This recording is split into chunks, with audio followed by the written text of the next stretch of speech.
Before starting the video, আসসালামু আলাইকুম। আজকেও একটি নতুন ভিডিও নিয়ে চলে আসলাম। আজকেও আমি খিচুড়ি তৈরি করব। তো খিচুড়ি তৈরি করার জন্য আমি রেন্টল অ্যান্ড রাইস নিয়ে নিয়েছি, কিছু onion chopped, tomato, ginger and garlic paste, আয়া, pumpkin, cauliflower, dried chili, coriander leaves, measurement only these things, and jar oil. প্রথমে চুলায় সসপ্যান বসিয়ে দিব। এই স্পুনের এই অংশটা যে কই চলে গেল আমি এখন পর্যন্ত খুঁজে পেলাম না। আপনারা পেলে বললেন তো কমেন্টে। সবগুলো একসাথে দিয়ে দিয়েছি। সটেড করার জন্য এই ফিশটা নিয়ে নিচ্ছি।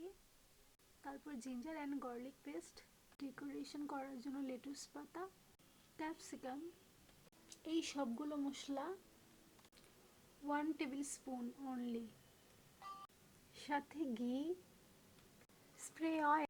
প্রথমে চুলাতে ফ্রাই প্যান বসিয়ে দিলাম। তেল, সবগুলো মশলা দেওয়া হয়ে গেছে, এখন স্প্রে করব অয়েল।